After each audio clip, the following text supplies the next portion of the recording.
Greetings, Cap fans, and welcome to episode 232 of the Captain America Comic Book Fans Podcast. I'm Rick Verbanis, and I'm your host. I've got a co-host. You know that guy. His name is Bob Lucius. Oh, Bob. Ra ra Roma Roma ma ga ga oh la la. Want your bad bromance? Oh man, that made me go gaga. Did it really? Yeah. Yeah. Yeah. Wow. Little bad bromance action. Yeah. Little bad. Why am I even doing I, Lady Gaga lyrics I for you, I have Bob? no idea. I have no You idea. don't? No, I'm trying to put the pieces together with what we're going to be covering tonight.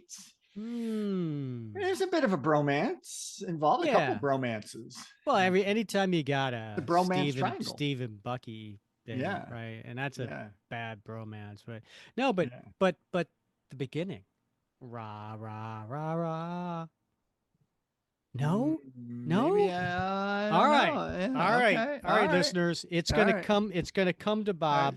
You'll see the light bulb go off at some Oh, point. it's a dim light bulb, but yeah, Yeah. nonetheless, yeah. Yeah. All right. Well, we'll get to it. We'll All get to right. it. We'll get to it. How you doing, Bob? What's new with you? How's the week going? Ooh, well, it's a little bit of a crazy week. I'm hoping by the time the listeners hear this that I am still here because I told you about my stalker, right? Oh, yes, I'm sure I yes. have. Yes. Yes. So once again, out of the blue, at dinner time tonight, I get like 6 emails in a row from the stalker, who But we who haven't not, heard from her for like in a year. well, it's been a long time. I think maybe a few months ago, I got like one email like at 8:30 at night, and then I never respond to any of these things, and but they're like 5 or 6 in a row tonight at dinner time. Oh no. Yeah, I think you're basically saying, "Are you stalking me? I saw your truck." And I'm like, I don't even have a truck, so so it's just very like I'm like, oh, guess he's back communicating, to my wife. So anyway, Oh no. so I'm hoping, it just goes back into hibernation mode. Mm. And I don't hear from her again for a while. It's just crazy, crazy stuff, man. Crazy being the keyword. Yeah. Crazy, definitely being the key word. So Well, what can we, Bob? I mean, come on. Do you blame her? I I mean, really, look it's hard at to. you, Yeah, it's hard to. right? Right, I right. mean, you're easy on Yeah, the eyes. You're a nice guy. You've got a big Captain America collection. I mean, like, check, yeah. check, Everything, check. right? Early, late, middle 50s, right? And Well, I mean, she's got a daddy complex. yeah, with acid reflux and arthritis in his finger. Yeah, who doesn't want that? Right? Yeah. Should be crazy. Oh boy. Very. Oh yeah, that's right. Oh, huh. Yeah. How's your week going? Well, Bob, if we were in actual time, because if people are listening to this, this comes out on Wednesday, March 19th. Mhm. If you're listening to this when it comes out, I am just coming back from vacation. Oh, that's So I right. had an excellent week, Bob, but it's not March 19th. It's we're Yeah. recording this on February 25th. Um, so I am looking forward to this vacation that I have not taken yet. That by the time people listen to this will be over. Yes. Well, it's well deserved, Thank and you, thank you I very hope you have a much. good time, had a great time, depending on which I'm side of the time portal you're listening. so here's the crazy thing, right? Because uh, let's just say worst case scenario happens, right? Mm-hmm. Something happens to me, my plane ends up going somewhere it's not supposed to go. Mm-hmm. Oh, like that show Lost. Yeah. Yeah, Right. and then you've got this recording, Mm-hmm. but you'll never ever hear it or be able to play it because I'm the only person who knows where this stuff lives. That's right. Yeah, I know. It'd be like a little, like people say, there's a rumor that Yeah, there was a lost episode, yeah, like finding like some songs in George Harrison's guest drawer or something like yeah. that, Right, right, right? right. Yeah. Oh, there's a lost episode out there that no one ever heard, right? And 50 years from now, it'll be like somebody will find it, it'll go on auctions like Christie's auction house or something, Yeah. Yeah. Well, I got to tell you, if there's going to be a lost episode, it should be this one. Oh my God. This story you picked out for us covering tonight. You didn't love it?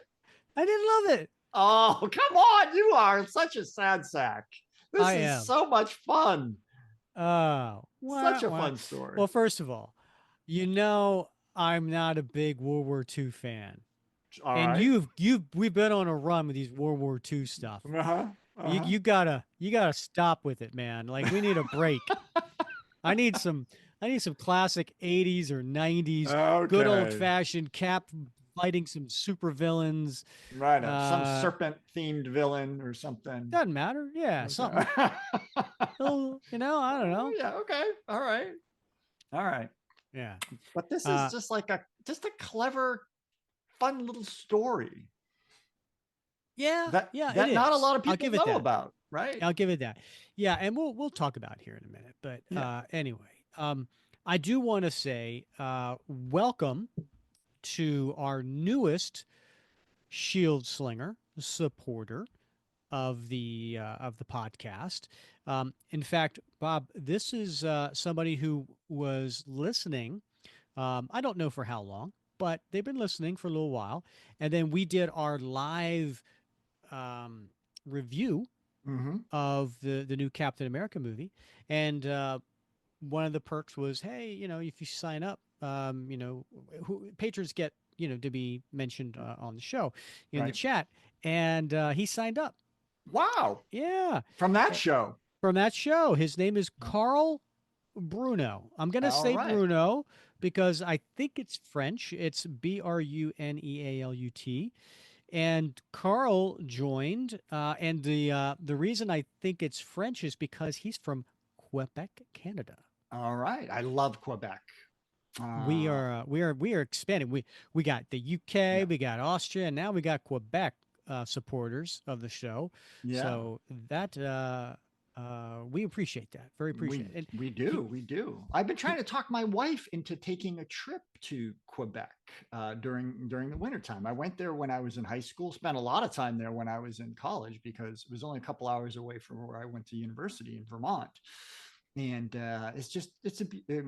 Quebec City. I don't know if he's from the city or from the provincial area, but just a beautiful city with a great big. The Chateau Frontenac is there. They've got a great Winterfest. Beautiful place. So, well, now you have another legit reason for going to meet yeah. Carl. All right. So Carl actually wrote, "Great to listen to you guys. I listen to your podcast when running or at the gym. Thank you for promoting the values of Cap/Steve Rogers." Nice. All right. Yeah. Well, welcome. And so we appreciate the support. And there's a whole lot of perks that go along with support. One of them is after 3 months, we will be sending Carl a What Would Cap Do challenge coin, whoops, which has the characteristics and the values of Captain America, Steve Rogers, as well as a lot of other perks that you can find out more about when you go to buymeacoffee.com/Cap Comic Fans, and you can check it out there.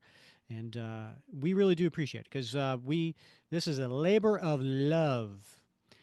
We live off of these supports, and it all goes to our expenses. So we appreciate that very much. Indeed. And if you play your cards right, you might be the only person in all of Canada that has one of those coins. That's true. I I wonder didn't what a think about claim to that. fame that is. That's true.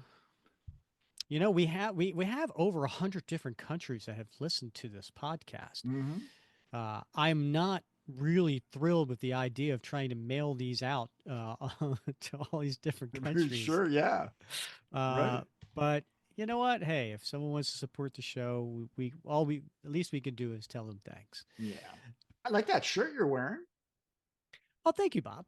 This was a Christmas gift from my daughter, and Nice. of course, I sent her the link saying, "Here are some Yeah. things I want." I was going to say she's got great taste. Yeah, I like it because it's the Captain America logo that Ron Garney designed Mm-hmm. when he joined Mark Waid on the end of Captain America Volume 1.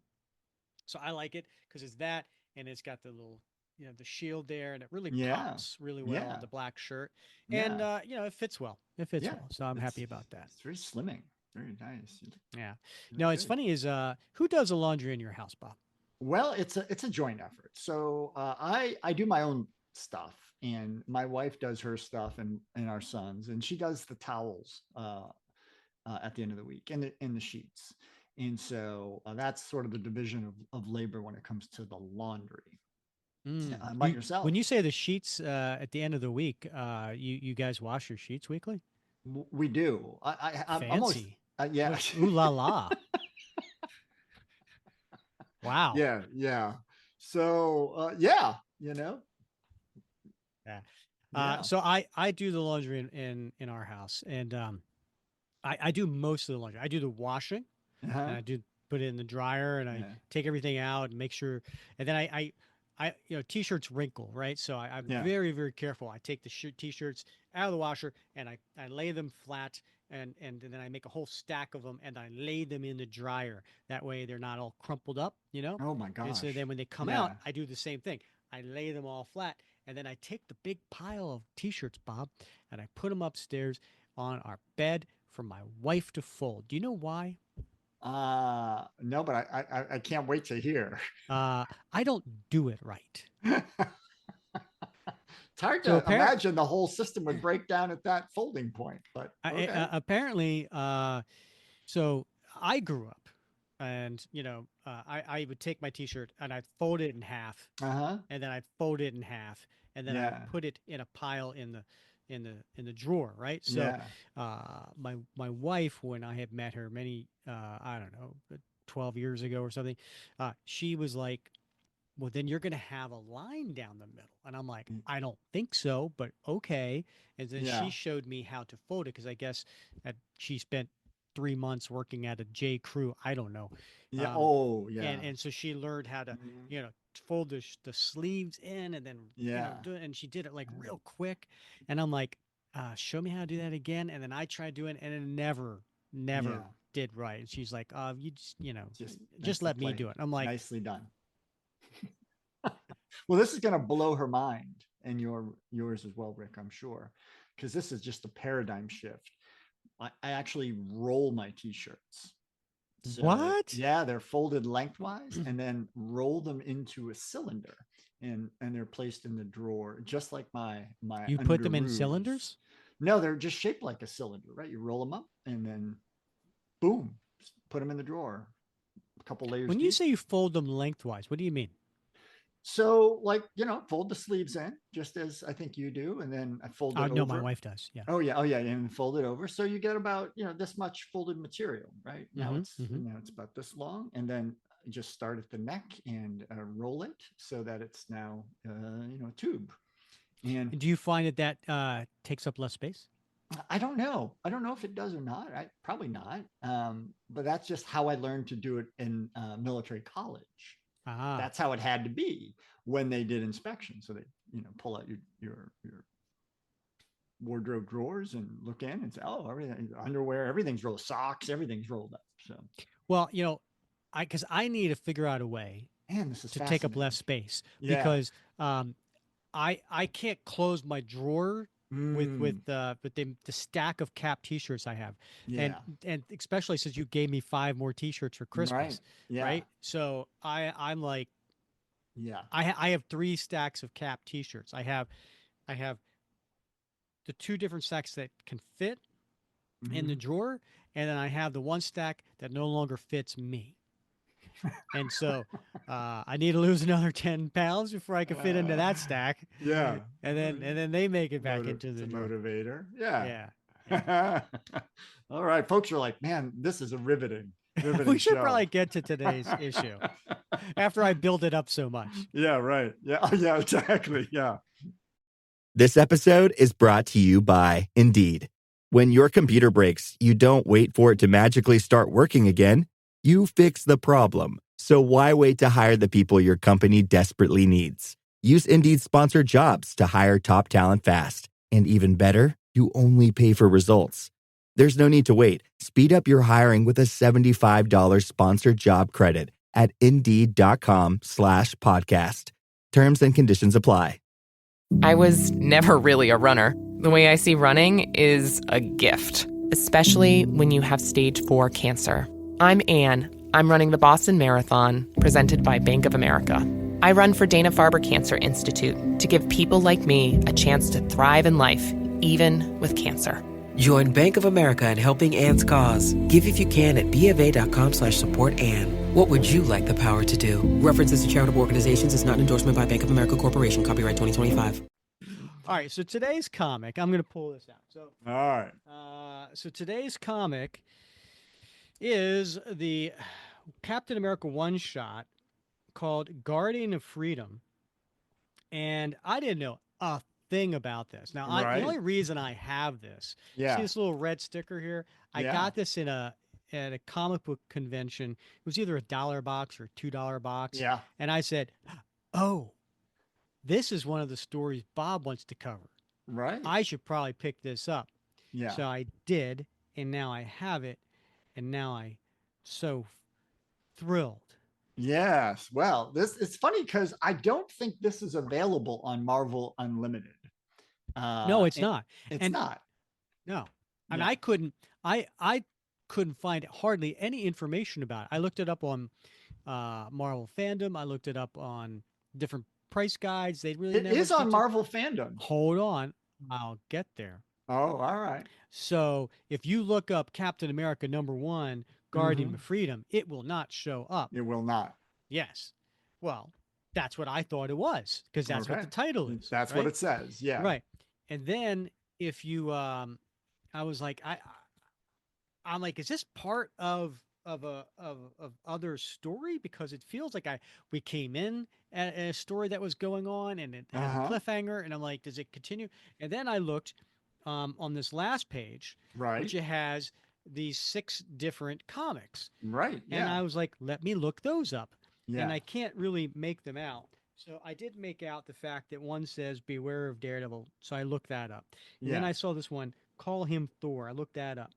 And then I got some information that Okay. this is on Marvel Fandom as gosh, what is it? It's Marvel Comics. Yeah, Marvel's Comics. Mm-hmm. Marvel's plural, comics Yes. plural. And it's Earth 20007. Yes. So 3 zeros, 20007. That's obviously not the 616, but Yeah. so then I finally figured out what was going on. See, And you got your then- money's worth. And then I went and well, this is the kind of stuff I put into this show, Bob. I Yeah. do the my sleuthing. research. I was like, I Yeah. need to talk about this. So then I went onto this thing and I looked up, and there's a website called tapatalk.com. Uh-huh. Never heard of it before. And somebody asked a question because they were like, I just discovered this comic and I had a lot of questions. And he asked all the questions. Uh-huh. And this is back in 2008. Okay. Okay. Yeah. So then Groovy Clam All right. responds, and he wrote, if you look at the top of the cover, it says Marvel's Comics Group as opposed to Marvel Comic Group. This was a number of one-off comics about different Marvel heroes published in a Skip Week event. Do you know what a Skip Week event is, Bob? I don't. So, when I used to own a comic store, there was occasionally what they call Skip Week. So, and it might be because there's like a 5th week in that particular month. Okay. And so they're like, if Captain America comes out the first week of every month, then you have a 5th week, then it's like, well, that's kind of what's known as a skip week, right? All right. So they had a theme for the event, which was that these comics were the comics that get published by the Marvel Comics Company in the Marvel Universe itself. Yes. So 616 Universe Yes. is publishing. These are comics they're publishing in the 616. Yes. I finally get it. Isn't that awesome? Yeah. So some were quote unquote officially licensed by the heroes themselves, such as the Fantastic Four issue. Mm-hmm. And some were published without the heroes say so, For example, the Spider-Man issue, because Spider-Man is a wanted criminal in the Marvel Yeah. Universe. Yeah. So the stories were a wee bit off kilter from the comics that get published in our real universe, as they present what the Marvel Universe people think the lives of the heroes are like. Yes. Yeah. Now, isn't that exciting? Yes, in That's theory. fun. It is. Fun. It is. Yeah, and the thing is, what I love about this is, I asked the question, I don't know, 2 months ago, right? Whatever. What are the sort of the knockoff things, the one issue, the sort of giveaway that like are the most unique or most different sort of thing that there's lots there's ash can variants, and there's this and that, and there's one shot giveaways for Taco Bell or Harley Davidson, and this is one of those comics that I think is just sort of quirky and cool, and that not a lot of people know about. And the funny thing is, it's not at all rare, because you can still pick this up as you learn for like $1, $2. Yeah. It's not worth anything, but it's just kind of fun Yeah. because not a lot of people know about it, or any of those 6 comics. So let's get to the creators. Yeah. Okay. So this is the interesting part. Because this comic is published in the 616 universe, you have a different writer and a different artist. The writer is Rick Jones, right? So Rick Jones, aka he was the Incredible Hulk sidekick. He was Bucky for a little bit of time, A little bit, right? yep. Captain Marvel's sidekick, and so on, right? And then he became a hero of his own right. And it is penciled, and it says here. Well, I'll read what it says on the first page. All right. A first-hand account of an adventure of the Star-Spangled Avenger, written by Rick Jones, penciled by returning special guest artist Steve Rogers. What do you Right? know? He Because, did work you know, for in- Marvels in the 616. Yeah. So Mhm. here he is. So this is a comic that Steve Rogers in the Marvel Universe he penciled. Now, Yeah. and then it gets to dialogue assist Peter David. So Peter Mhm. David was actual writer of the comic. Supplemental art by Ron Frenz and Joe Sinnott, and that's for the first 11 pages. And then the next 11 pages are by Mark Bagley and Al Vey. And then letters, Richard Starkings, and Comicraft's Troy Pettery. Colors, Joe Rosas. Editor, Tom Brevoort. Editor-in-Chief, Bob Harris. So that is the fictional creative team and the actual creative team that did this comic back in July of 2000. That's pretty cool. Yeah. Yeah. Do you want to take the listeners through the cover, Bob? Sure. Yeah. I mean, the cover is, it's different, right? I mean, I think probably the first thing, if you are flipping through a box of comics, right, and you come across this one, you're going to notice some things right off the bat. First thing you're going to notice, right, is this logo. And it's different than what we normally would expect to see on a Captain America comic. And it's got, similar sort of outlines, but it's a little modern, right? It has a certain like techno flair to it. It says Captain America, but the colors are red, purple, and sort of a darker purple. And then that shield up in the corner here is very different than what we'd expect to see in a Captain America shield. But in terms of the cover itself, what we've got is we've got a Captain America who is looking shocked, but right in the middle, in the foreground, right in front of him, it looks like some sort of, to me, it looks like a bullet hole, right? An exit wound, but it also could look like some sort of time travel portal. And then out through that portal looks to be jumping Bucky. And Cap is shocked to see this. So I don't know what's going on there, but it's a pretty cool cover. And it looks to have been done by none other than John Romita. So Senior, yes, John Romita Yeah. Senior, yeah. I will say that the cover is almost reminiscent of Detective Comics 38. Do you know what that is? I do not. Came out in 1940, and it was the first appearance of Robin the Boy Wonder. Okay. And so there's Batman standing there, and then he's holding looks like one of those hoops that you would get in the circus, but it has paper. And then on the other side, bursting Oh, through the yeah. paper, is Robin the Boy Wonder. So Okay. here's Captain America with his teenage sidekick in a circle bursting through paper of Bucky. So it's very reminiscent of that. I don't know What if that issue was is on that? purpose. Detective Comics 38. All right, I'm gonna look that up. Very interesting. Yeah. All right, good eye. All right, so we open up the page, and the opening page has this kind of winter uh, field, and you see barbed wire, and then next panel you see an opening up of a gateway of someone teleporting, and it's none other than Rick Jones, although we don't know this at the time, and he says, "Janice, where am I this time? Did you get me home?" And he's looking on his Buck Rogers wristwatch, right? It has a little camera on it, and he can see a lady's face. Not sure, Rick. Still working on zoning where you are. Well, it's kind of chilly, but otherwise this place doesn't seem so bad. And then all of a sudden there's a big explosion. Akoo! Me and my big ever loving, ever flapping mouth. And he's jumping from the explosion. And he lands in a ditch, and there's debris coming around him and other explosions. When am I going to learn to stop talking in cues for disaster? And then we cut to a scene, which is, it looks to be kind of a futuristic type of place. And there are two ladies there at a keyboard, and there you see a monitor. How would you describe these two ladies, Bob?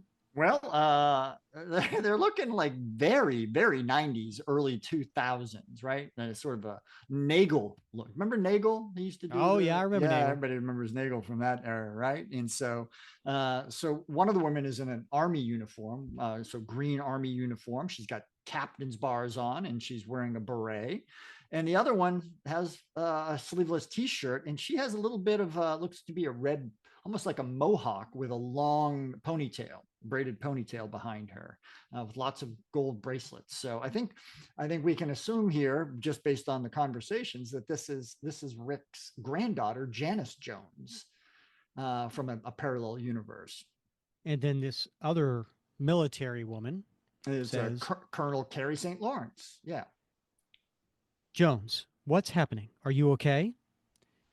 Oh, just fine, St. Lawrence.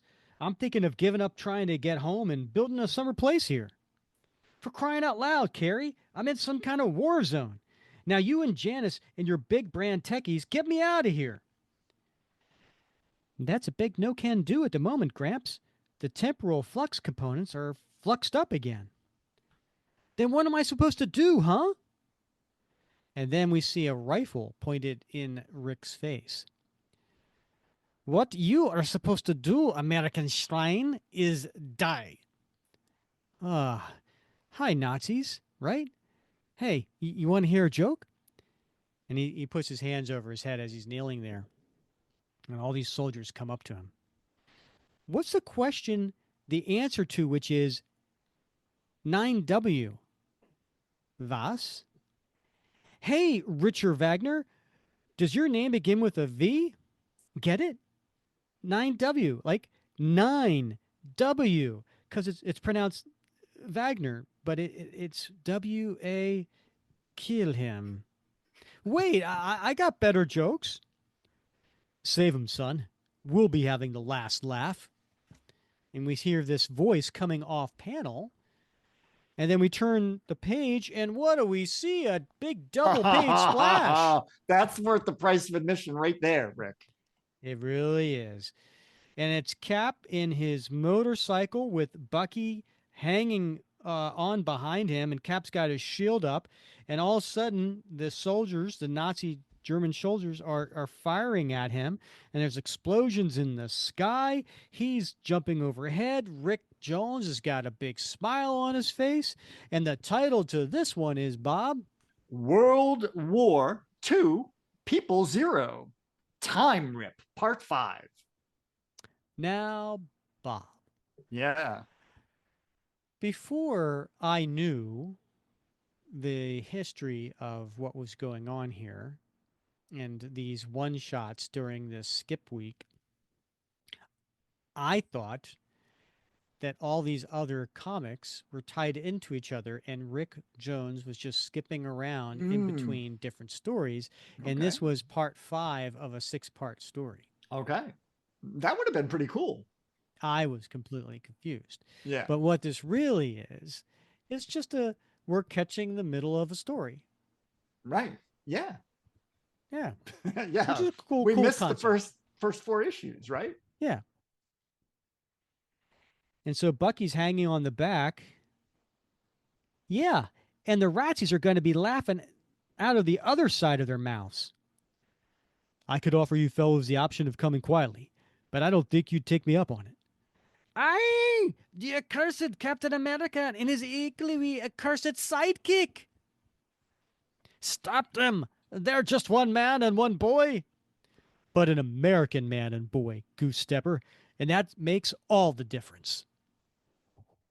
And then we turn the page, and we see Cap landing with his motorcycle in a crowd of German soldiers. Bucky jumps off to attend to Rick Jones. Bucky, see to our young friend there. I'll tend to our older friends out here. I'm on it, Cap. Okay, fella. How'd you get here? Well, my great granddaughter and I followed a Hydra agent to a top secret military lab to stop him from using Doc Doom's time machine to erase all superheroes.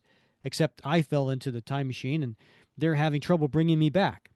It's kind of like Time Tunnel, but the effects aren't as cool. Cap, this guy's got shell shock.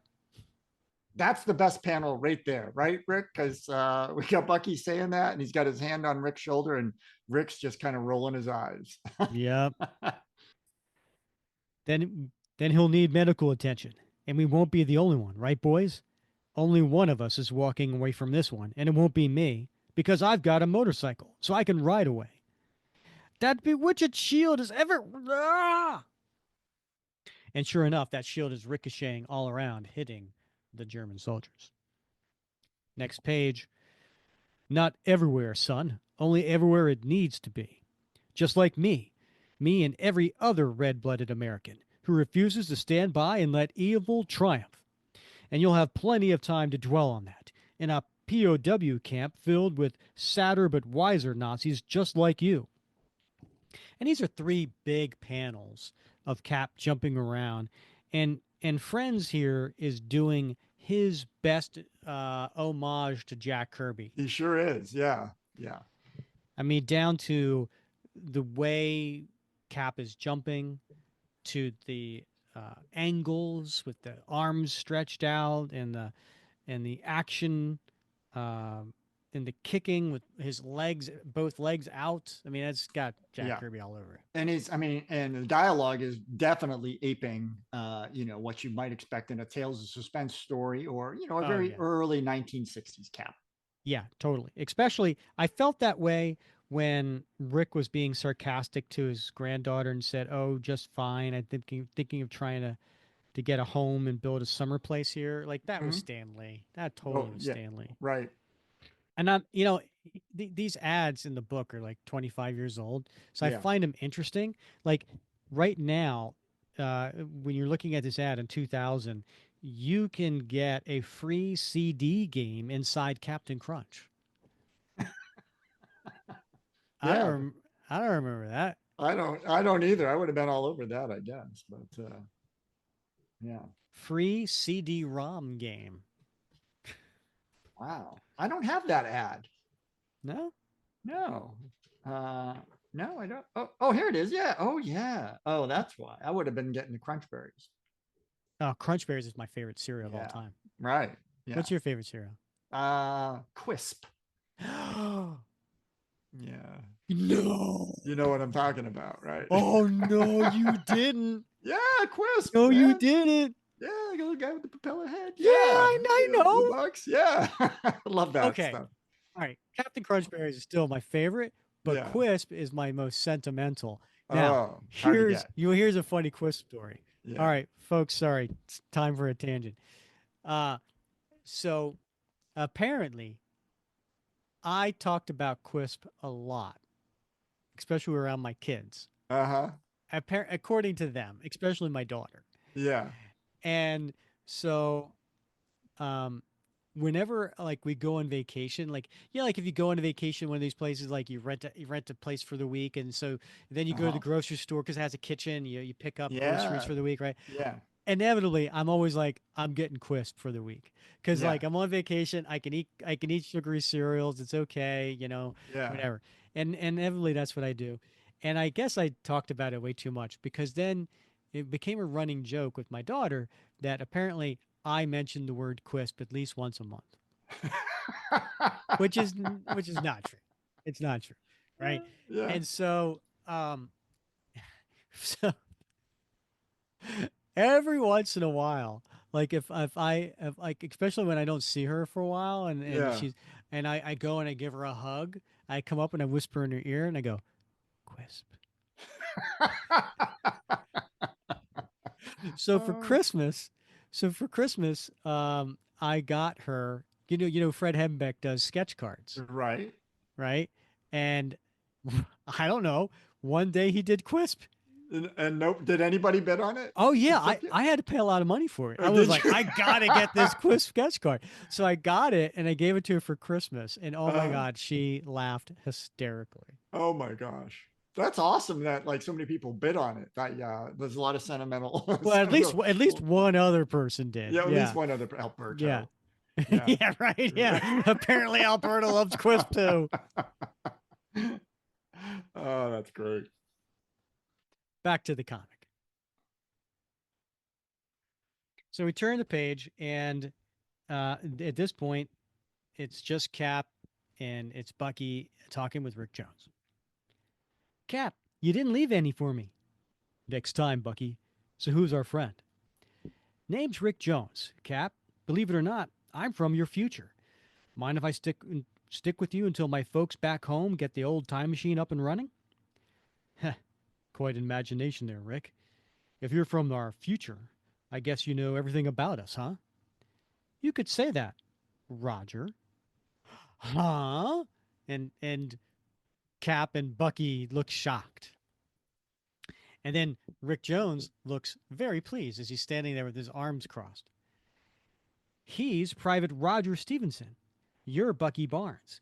Way to disguise yourself there, Bucky, picking a code name that happens to be your first name.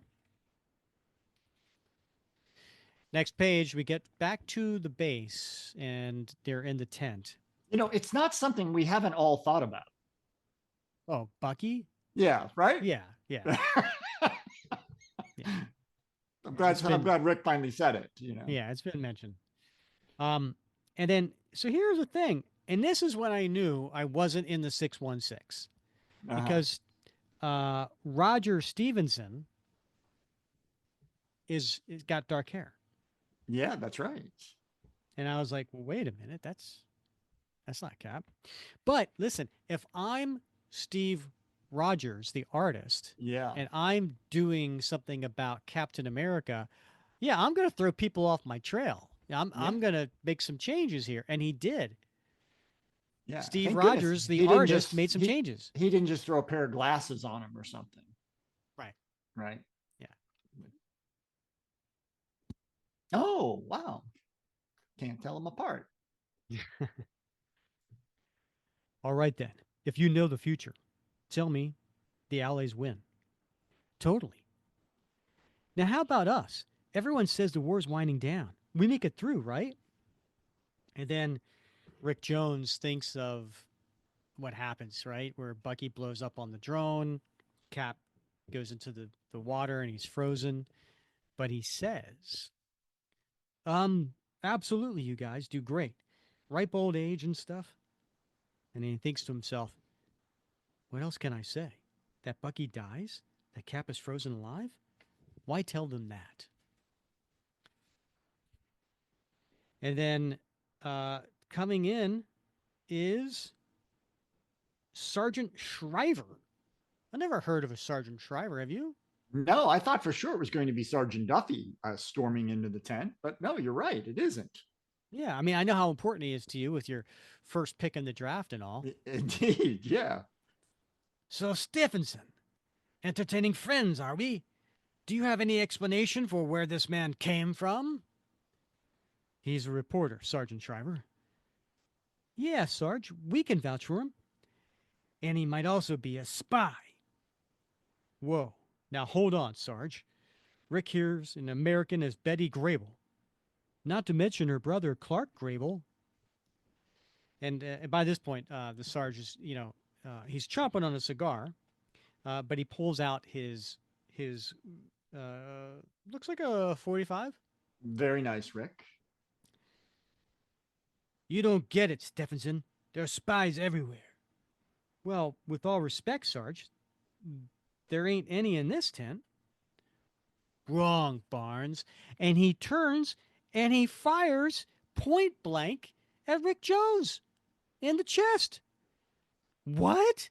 And No. then this next 3/4 page splash, it's he rips off a mask. And who is it, Bob? No, Rick. He shot Bucky. Oh, that's what I meant. Yeah. Well, it does Whatever. change the nature of the whole story. Yeah, well, all right. He oh, I'm sorry. He shot Bucky Barnes, Bob, point blank. There, you happy? No, that's much better. Yeah. All right. But listen, two shockers on the same page. Two shockers Yeah. on one page. One Right. is the sergeant shooting Bucky Barnes. That's a shocker. Yep. And didn't then see the that next one, he rips off his mask, and who is it? coming. It's Baron Zemo, the elder. Heinrich. Yeah. Dead wrong. Baron Zemo, disguised as the Sarge thanks to a brilliant rubber mask. I Love it. okay, listeners, if you're only listening and you're not watching what's on the screen with the image, let me just tell you, this is a huge suspend your belief moment.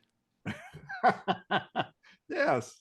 Different universe. So Because it is the Heinrich Zemo with the mask that he has that's not form fitting, yeah.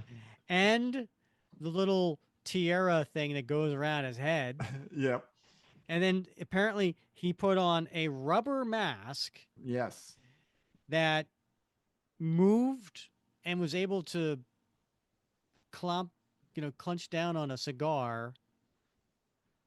It is a little ridiculous. Well, he is a master of technology. So Okay. All right. We'll give him that. We'll give him that.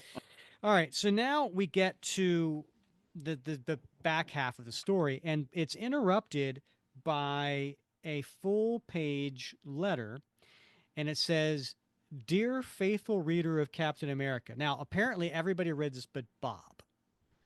Because if Bob read this, mhm. he would understand my hello to him. We regret to inform you that the regular artist Steve Rogers has suddenly taken ill and is unable to complete the powerful pencils of this latest Rick Jones epic. So it is Steve in quotes. Okay. In fact, he's gotten so sick that we further regret to inform you that he'll be taking a leave of absence for the remainder of Rick Jones' tenure on the book. This is not to say that he wasn't loving every minute of riotous Rick's inside, in the know, absolutely true tales of everybody's Star Spangled Avenger. No siree, Bob. No siree, Bob. He thought that Rick's pulse-pounding epic... Wow, we got a Rick and a Bob here. Nice, isn't it? It's like it was Yeah. written for us. It really is. He thought that Rick's pulse-pounding epics were the single greatest representation of old Winghead in the entire history of Western literature. But we got to admit, Steve, as all of you on the internet know, is pretty outspoken about when he thinks Cap's adventures should be. And well, Ricko is the expert after all, as we know. And when it comes to writers versus artists, we here at Mighty Marvel always back up the writers every time. After all, wouldn't want the writers to go off and form their own company or something. We all know where that leads. So what's he talking about there, Bob? I'm assuming he's talking about some sort of creator-owned comic company that might head off and take some of the key talent away. Yeah, so that was Image Comics, right? That came out in 1992, if I'm not mistaken. Where, yeah, the artists left Marvel pretty much to form Image.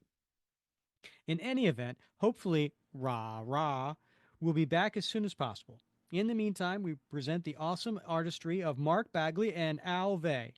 Now let's get back and see what happens next. And remember, make mine Marvel. Your pals in editorial. So now we switch to different artists, and Zemo is firing at Rick Jones, but Cap jumps over him, but he's shot in the back, Bob. Blam, blam, blam. But it just rips what is underneath, and you see Cap's shield appearing through the uniform. So my information was correct. You are Captain America.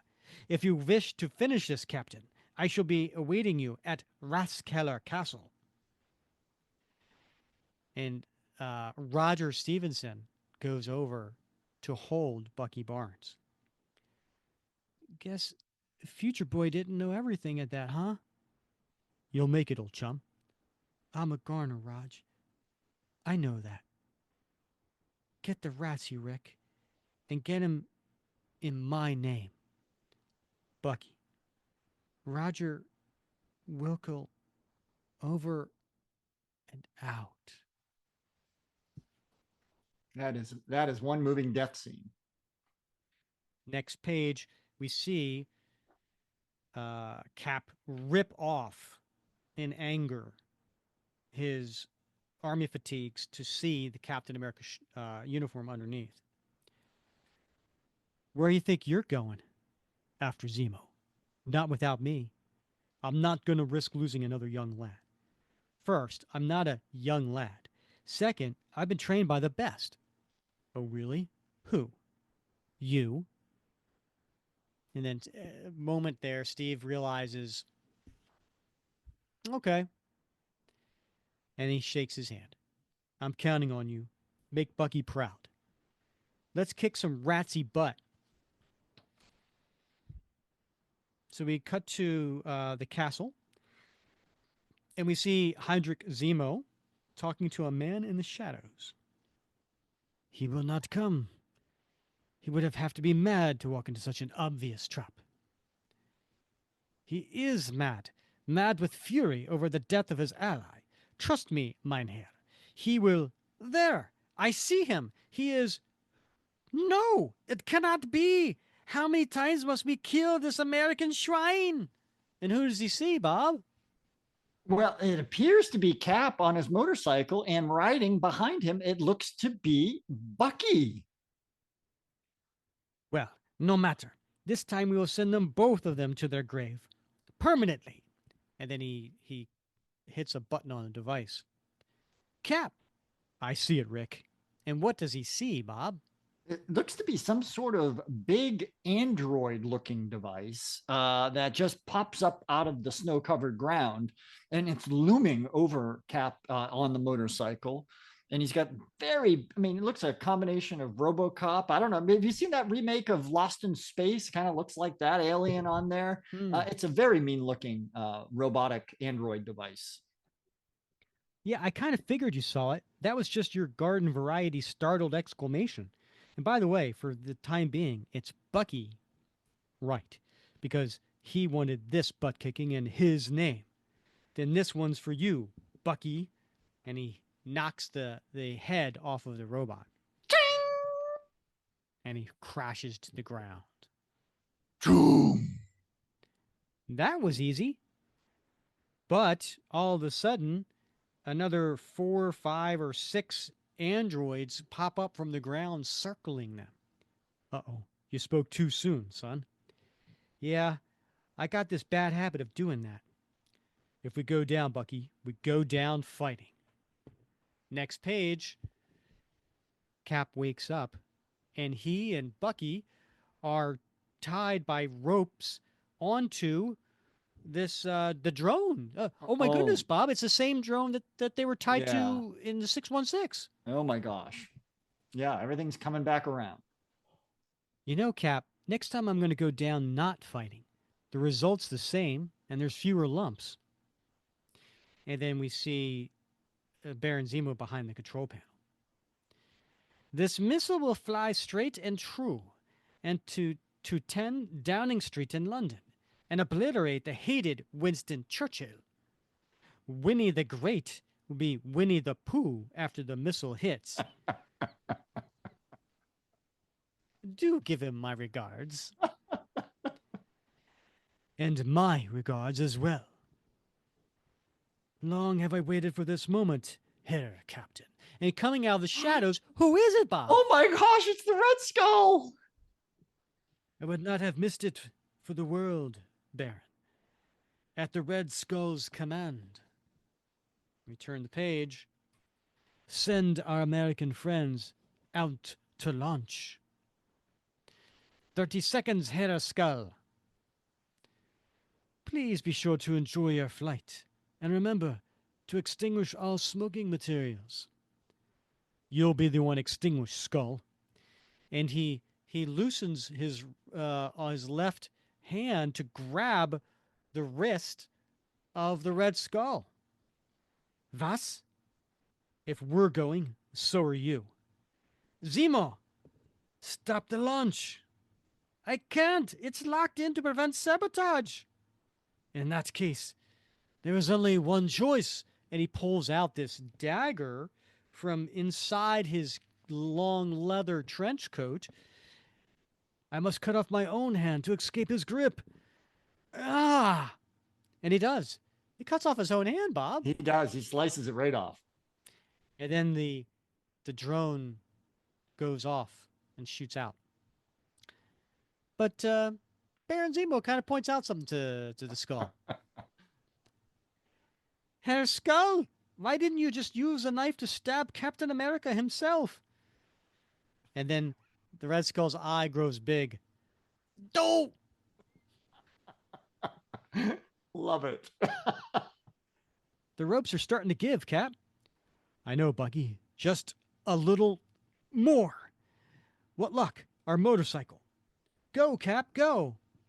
And they get down on the motorcycle, and Rick says, wait, I just got a weird feeling of deja vu about, oh no, Janice, get me out of here. And he talks to his radio on his wrist. But Gramps, we're not sure if we have the time machine working right yet. And they make the jump, but like in the comics, Cap can't reach it, but Bucky lands on the drone to try to stop it. But Cap lands with the motorcycle. Bucky, I can't reach you. Get clear. I can't. My stupid costume's snagged. Don't worry about the bomb, Cap. It'll blow up prematurely. Believe me, I know. Stay warm. Janice, I don't care if this thing's fixed or not. Do it now. And Cap is falling. No. And we get to the last page, and sure enough, they zap him into somewhere else. Gramps, are you all right? We got readings of an explosion. We think it's the time machine activation set off a bomb near you. Near me? Try right under me? And what is he standing on, Bob? He's standing on what looks to be a big carpet, but that one that's emblazoned with the seal of the President of the United States. He's in the Oval Office. Why am I not surprised to see you? Roger? That's President Stevenson to you, Rick. Welcome to the year 2030. Good thing. It may very well be that only you and I can save the United States from the Red Skull's master plan, his final solution. Next, future imperfect. And we see a older Roger Stevenson wearing a suit and tie, and he is walking to Bucky in the Oval Office. I can't wait to the next issue. Well, you're gonna have to wait a really long time. Yeah. Well, that was a fun story. It is, right? It's a clever, nifty. I like the dialogue because they're in a way they're making fun of comic dialogue a little bit, making fun of the suspension of disbelief that you mentioned, just having a good time, right? As you pointed out, that skip week, and yeah, it's quirky. It is quirky. Yeah. Now I like the concept. And it was fun. I mean, like if you didn't know what was going on and didn't understand and you just picked this up as a Captain America fan, like, oh, here's a Captain America one shot. Oh, it's a Bucky. Oh, I'm Yeah, gonna flip through it. Oh, I see some World War II. I like World War II. Let me go right. ahead and read this. You would have been totally lost if you Absolutely. didn't know what Yeah. was actually absolutely going on. Yeah. And then you would have been really struggling and you would go up to the guy behind the counter, the teenage kid, and be like, hey, this is part 5. I want to get these other parts. And he'd been like, I don't know what you mean, man. That's it. Yeah. I think we've done a real public service. I feel like we should get some community service credit for the public service that we have done, because I still think there's a lot of fans out there like like you who pick this up in a dollar box or $2 box, and read it and aren't quite sure where it fits in, right? Because they don't know the backstory Mm-hmm. of this book. So I we've will just be done committed for sure. we've just we've done an amazing community service here Mm. Hopefully it counts towards my hours. Um, tonight. all right, Bob, I go first. All right. I go first. You went first last time. So Okay. my favorite panel, I'm glad I'm going first because I got a feeling you were going to take it based on the reaction you said in the comic. My Uh-huh. favorite panel is when Bucky says, Cap, this guy's got shell shock. That's a It great is my panel. favorite panel. It is awesome, right? Yeah. It's hard to describe to the listeners who are listening on audio only, but it's a really funny panel. The So way it's presented. Yeah, there's two yeah, panels side by side, and it's the same exact art for for Buck Barnes, and so that doesn't change. And the first one panel is Rick explaining all this, and then the second panel he's just rolling his eyes like, okay, sure, right, right, yeah, right. that's my favorite panel. All How right, about you, that's Bob? good. What's your favorite panel? Well, I think I got to go with that double page splash, Rick, on pages 4 and 5. Of Cap on the motorcycle and everything going on, and then Rick Jones with that grin on his face, underneath the motorcycle as it's flying over into the Nazis. It's just a fun double page splash. I mean, you pick that up, you look at that. How can you not adore this arc? Yeah. No. And listen, if you're gonna pick a favorite panel and you have a double page splash, you got more bang for your buck with your favorite panel. Yeah, sure, sure. Yeah. All right, Bob. What's going on your T-shirt? Well, again, I'm going to do the Zemo taking this rubber mask off his head, right? Who That's doesn't a good Zemo T-shirt? Wait a minute. Oh, wait, you said a good Zemo T-shirt. Yeah. Well, I'm gonna go back. I think about it. I'm gonna go back to 2000. I'm gonna wear my Zemo T-shirt while I drink a nice ice cold Zima. Oh, Yeah. Zima's still around in 2000? I know they were in the 90s. Yeah. Oh, I think this is 2000 itself, so right at the cusp. So I bet it was Okay. still around. Did you like Zima? No, no, no. It was No? refreshing. It but was It wasn't too something. refreshing. Let me tell you something. Uh, I remember. So I was, gosh, this is 1993, and Zima was relatively new at the time, and I was like, yeah, I'll try that. And I Uh-huh. I went and I had just moved to Atlanta, and I was living in an apartment that had a pool, and it's the middle of the summer, and it's Atlanta, and it's hot. And I was working at a restaurant at the time, so I was working evenings, right? So in the middle of the day, you know, I I could go to the pool, and I had the pool in myself because people were working, Right. and I'm it's a weekday and middle of the day, and it's hot in summer, so I was great. I loved going to the pool, and I was like, oh, I'll get this 6 pack of Zima. I'll try one, whatever, and of course you got to put a lime in it. All right. You got Yeah. to put a lime, right? Yeah. Now, here's the thing about Zima. Uh, Actually more alcohol volume in it than a normal beer, Right. Yeah. right? Yeah. It's a malt liquor type of thing, right? Yeah. So I didn't realize that, and to your point, it was really refreshing. And I'm in the sun Yeah. in the pool, and Yeah. I'm like on my fourth Zima with a lime, Yeah. It's and like a all of a sudden Sprite. and I'm Yeah. like, yeah, it was, it was, and I'm like, whoa, this got a kick. Yeah. And it had didn't it have like it had a nice bottle, didn't it? It did. It was a Like clear bottle, like but it a had like some crystalline. ridges to Yeah, it. it was like a crystalline, it looked like it was Yeah, a yeah, high yeah. end, Oh, my buddies used to make fun out of me for drink. Oh, Rick's got his Zima.